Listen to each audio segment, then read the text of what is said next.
Hi, everybody. Welcome to English Digest. I'm Stephanie. I'm Tom. This is day 2 of our history unit, and we're talking about the car and its history. And it goes way, way back in time to 1769. Yesterday, we talked about a Frenchman, Cugnot, who invented a steam-powered tractor.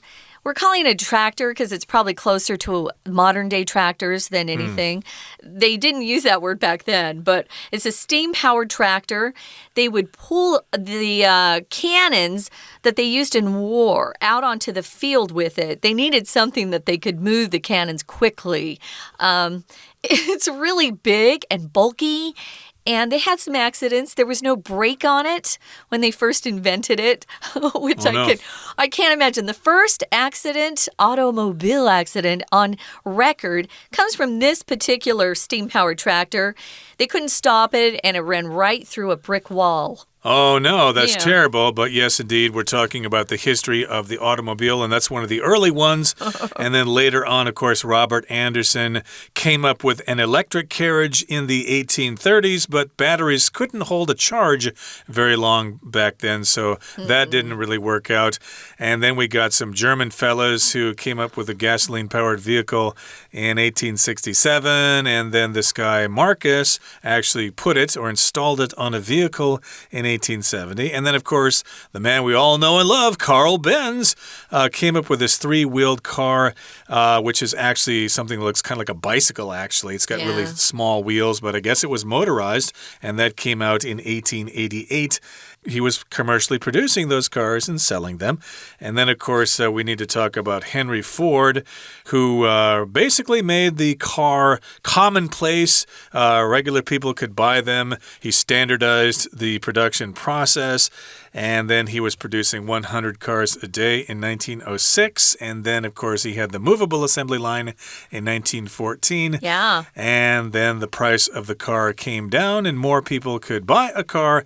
And then by 1927, Ford had put more than 15 million cars on the road. So lots of people were driving and having a great time. We're going to read through day 2, and then we'll be back to talk about it.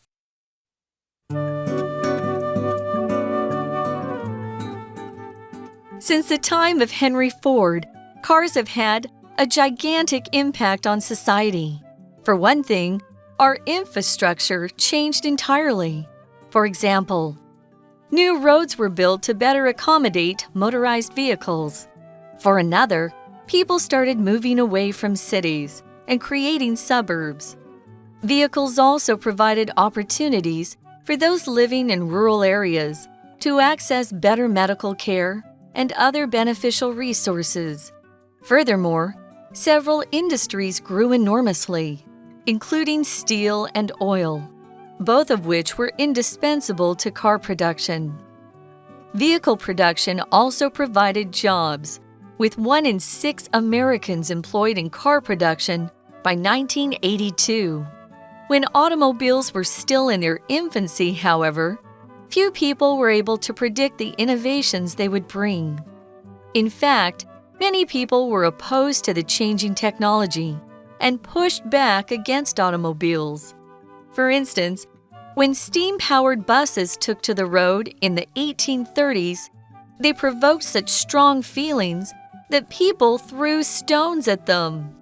People saw the new vehicles as dangerous, not only because of the many accidents they caused, but also because they were abolishing an established way of life. To alleviate people's fears, many governments imposed strict laws on automobiles. The UK, for example, passed the Locomotive Acts in 1865. This series of restrictions favored horse-drawn carriages. One law in particular ordered that a person walk in front of a horseless vehicle, limiting its speed to 6 kilometers per hour, or 3 kilometers per hour in cities. The pedestrian out front had to carry a red flag to alert others of the vehicle. Despite the limitations, automobiles eventually grew in popularity. They now rule the road, and drivers everywhere are thankful for that fact. Okay, let's talk about the contents of today's lesson. We're talking about how the car made history, just in case you want to know how the car made history. And since the time of Henry Ford, cars have had a gigantic impact on society. So that's where we left off last time. We were talking about Henry Ford and his assembly line and his cars that could be purchased by normal people. The price came down and he was producing lots and lots of cars every day. Well, since then, since that time, cars, of course, have kind of taken over society. They've had a huge, gigantic impact on our society. So if something's gigantic, of course, it's very large. It's great in size. It's huge. It's enormous. It's colossal. You can guess, basically, it means something very, very big. So it has had a very large impact or influence on society.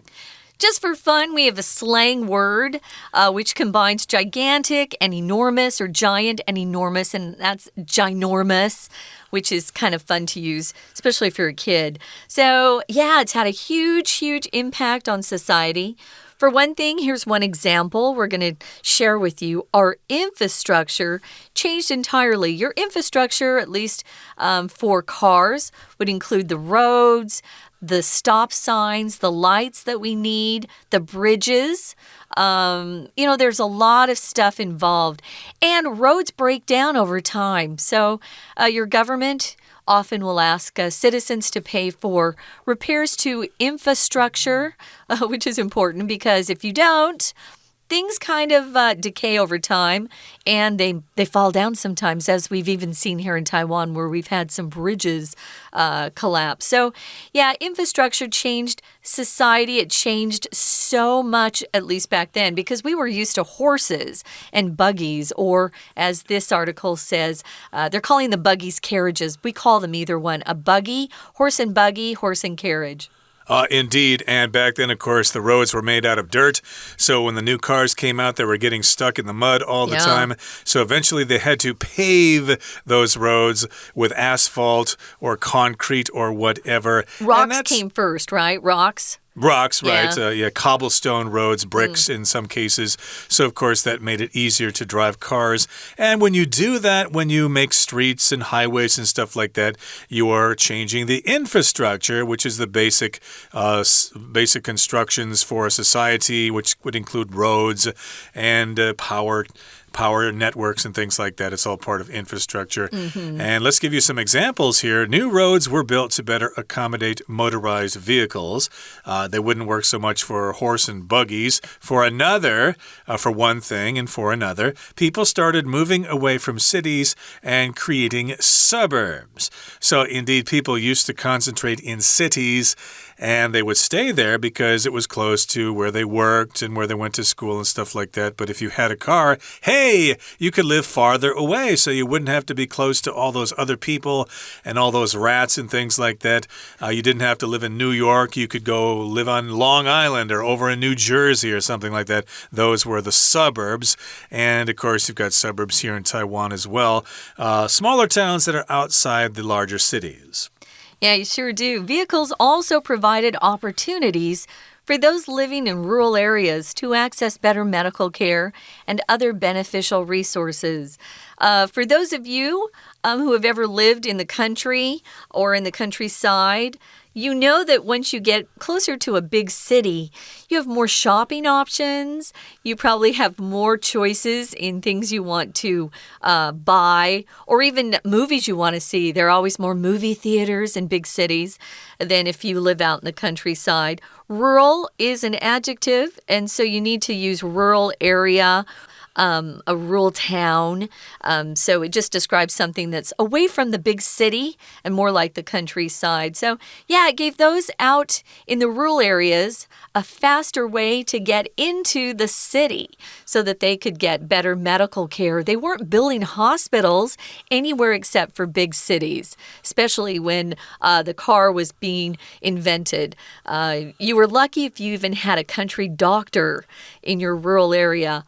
So that was very beneficial for people back then. Right. Of course, I'm from a small town, and when my grandfather got sick, the local hospital was too small to take care of him. So he went up to Rochester at the Mayo Clinic in Minnesota, and, that was good for maybe a couple of hours, but then he passed away.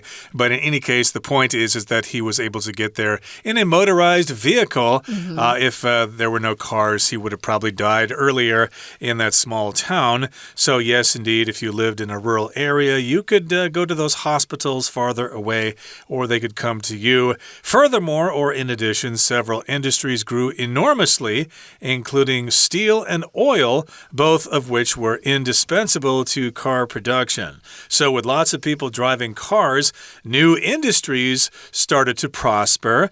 They grew enormously. Enormously is an adverb here that they just grew greatly. They grew quickly, and they were very large. So we had lots of steel companies, especially around Pittsburgh there, producing steel so they could manufacture cars over in Detroit. And then, of course, we had the oil industry, bringing oil from various sources, which could be, of course, petroleum for the gasoline and oil for the engine. And, of course, they were selling more gasoline and oil, so those industries were beneficial and they offered lots of jobs. And both these industries were indispensable to car production. If something's indispensable, you have to have it. You cannot do without it. And indeed, if you produce cars, you're going to need steel, you're going to need oil. So, of course, those industries were able to flourish. They were. You can also use indispensable to describe a person who you really rely on. Maybe you have an assistant who is indispensable to getting all your projects done on time. So you can be an indispensable factor or person to your boss as well. So, yeah, these things were really important. Of course, the richest people in America, at least, were those who were in steel and oil back then. They were quite wealthy. Vehicle production also provided jobs. We love having jobs. Jobs allow people to make a living and be productive and feel good about themselves. And 1 in 6 Americans employed in car production was what the stats were back in 1982. Of course, then we started, exporting our production out to other countries, China, for example, and we lost our car industry in the United States. So if you go to Detroit, you'll see a town that's kind of it's not in very good shape. A lot of people have gone. There's not a lot of work there. A shell of its former self, it's very basically. Sad, yeah. Yeah, so back in 1982, of course, 1 in 6 Americans was employed in car production.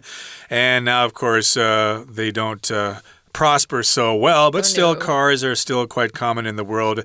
Japan seems to be doing well in the automobile industry. They make good cars. They do, and the Americans probably should learn a thing or two from the Japanese to produce cars that don't break down all the time. Yeah. Okay, that brings us to the midway point in our lesson for today. It's time now to listen to our Chinese teacher. Hello everyone, 我是派老师。今天讲解的是6月份6月9号 Unit6 How the Car Made History 第2天的课程。昨天的课程提到1914年美国发明家 Henry Ford 在工厂里设立移动式装配线 Assembly Line， 汽车销售量大增。而在今天的课程则带大家看到汽车造成人类生活方式的改变，有好处也带来伤害。Without further ado， 我们一起看看今日课程内容的学习重点。好，第一段的第一个句子 Since the time of Henry Ford 这里请同学特别注意，我们通常看到 since 后面的主要子句会用现在完成式，所以后面的动词是 cars have had， cars have had， 这是现在完成式。再接下来，老师要请大家看第一段的后面，从第2个句子到第7个句子，也就是最后一个句子，请同学特别注意 discourse markers。什么是 discourse markers 呢？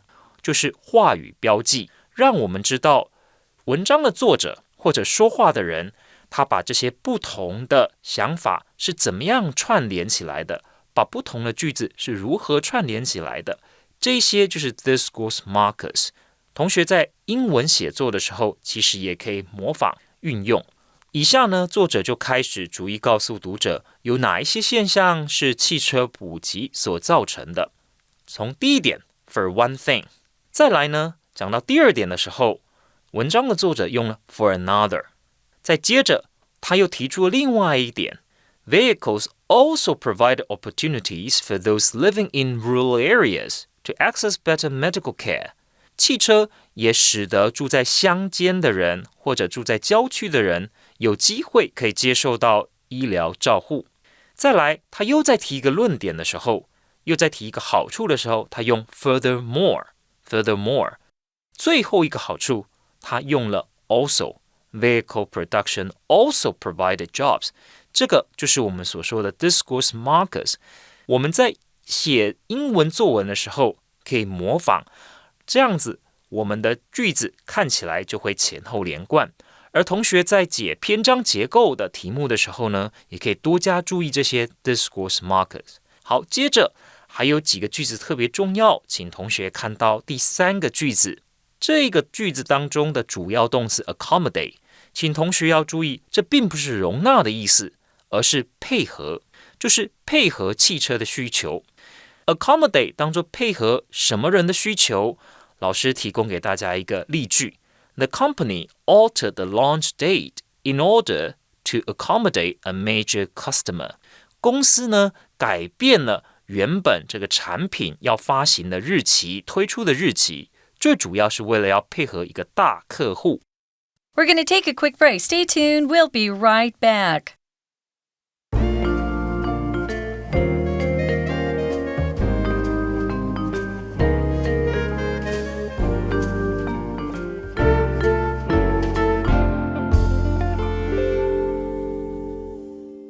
Welcome back, guys. We're talking about how the car made history. And we started off by telling you about how cars have had a really big impact, a gigantic impact on society.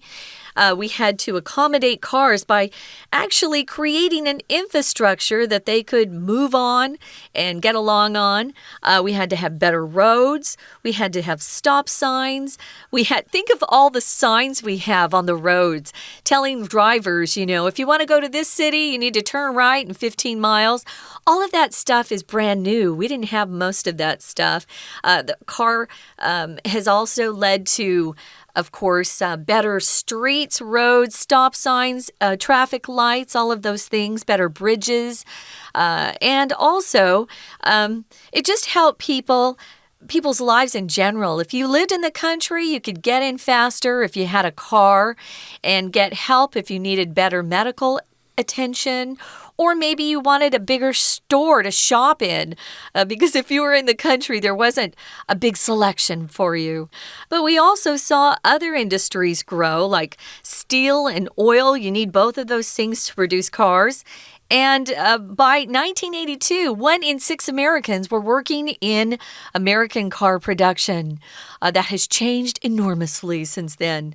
So we're going to move on while automobiles were still in their infancy, in that first tiny stage where they're just growing, infancy. Few people were able to predict the innovations they would bring. If you have an innovation to something, you've done something really creative that makes something even better than it was before. So you can use your creativity and come up with a new method, an idea, a product, or actually make some changes, modify an existing product so that the innovation makes it better. Right, so yeah, when cars first came out, people didn't really know how the car was going to change things, and they couldn't predict all the new things that they would learn about in the future. Right. But in fact, many people were opposed to the changing technology and pushed back against automobiles. So like with a lot of new inventions, of course, some people are used to the old way of doing things, and they see the new technology as a threat. Hey, we were getting along fine riding horses. Now we've got these cars that are going really fast and bumping into people and killing them. Horses never did that before. So, of course, they pushed back against automobiles. They weren't in in favor of them. They were against them.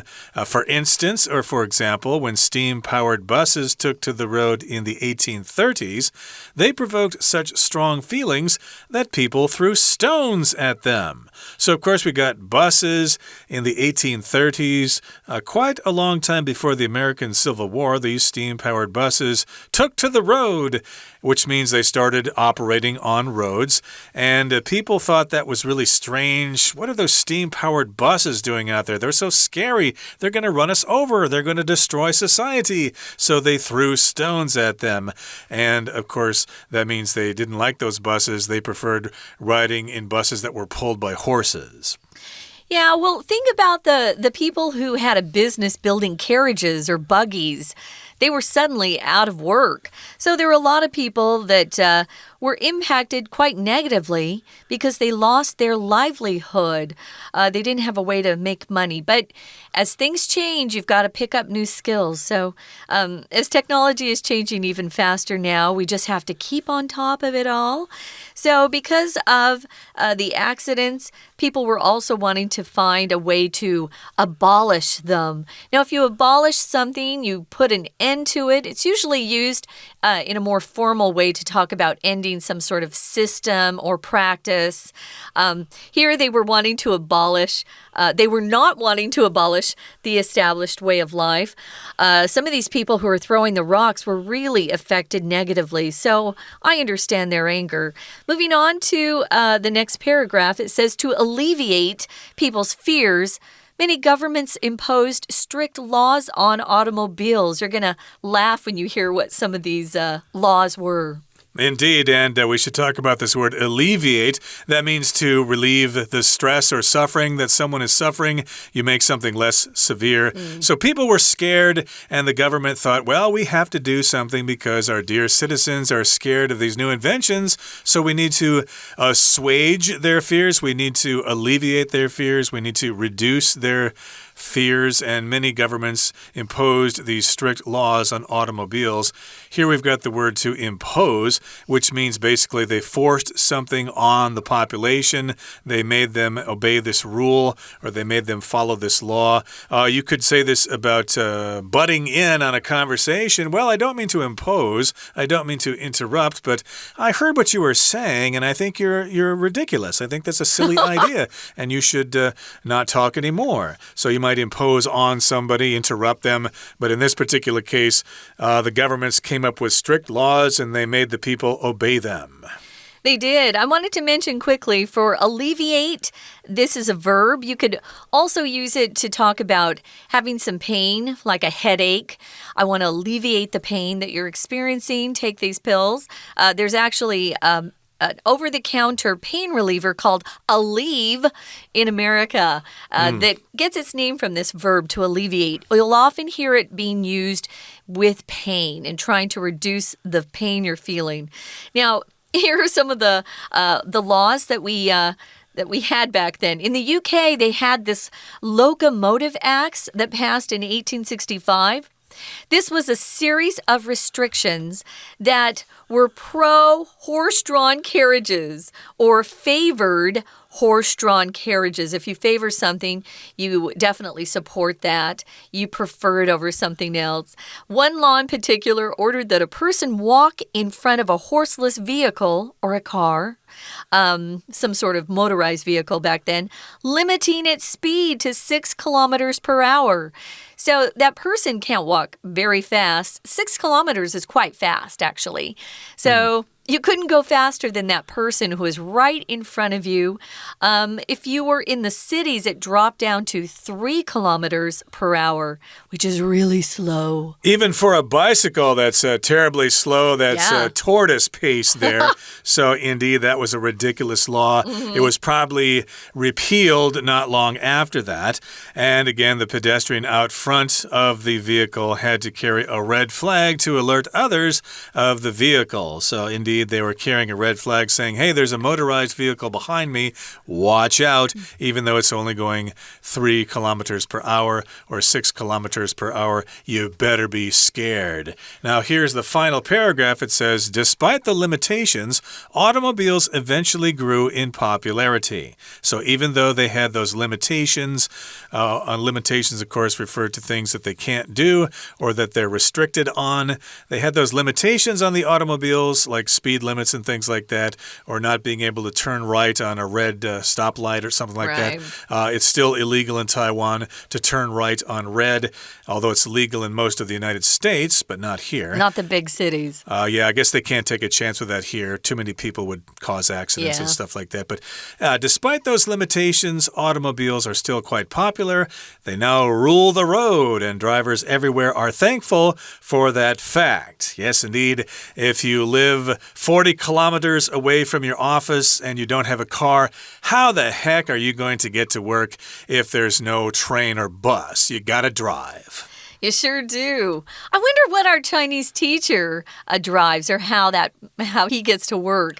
We're going to find out, perhaps. But right now, we're going to listen one more time to some explanations. 好，再来，请同学看到第2段第一个句子 When automobiles were still in their infancy， 请把 in their infancy 画起来。In their infancy 指的就是刚开始发展的阶段。再来，请同学看到第3个句子。第3个句子逗点之后的主要动词 They provoked 的 provoke 呢，就是激起什么样子的感受，或者有时候我们会翻成挑衅。在这边呢，当然是指让别人不快。同学记住 provoke 后面所引发的感觉通常是负面的情绪。再来，请同学看到第3段的第一个句子，请特别注意到第一个句子不定词之后的动词 alleviate 这个动词是减轻痛苦或者舒缓的意思。我们可以说 alleviate pain, alleviate suffering。好，再来，请同学看到主要子句。很多政府对于汽车呢制定了法律加以限制，所以我们在说制定的法律用来限制谁的时候呢，我们就可以用 impose 这个动词。Many governments impose strict laws on automobiles， 意思就是这些汽车是必须要受到法律规范的。再来，请同学看到第3个句子 The series of restrictions favored horse-drawn carriages， 而在1865年所制定的法律其实对谁比较有利？ Favor 指的就是对谁比较有利，对马车来说是比较有利的。再来，请看到第4个句子，有一个特殊的句型 One law in particular ordered that a person walk in front of a horseless vehicle。 这个法律呢当中就规范了，在没有马所拉动的车辆之前，必须要有一个人行走。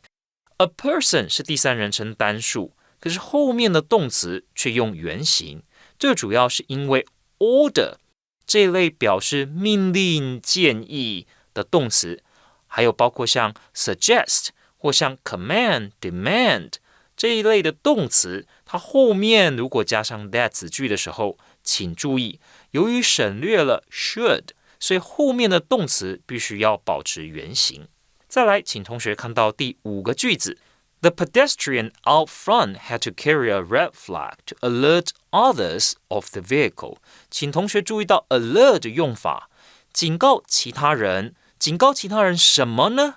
要他们注意的东西，我们就加在 of 的后面。好，以上就是我们针对汽车这篇文章所做的第2天的中文讲解。谢谢大家。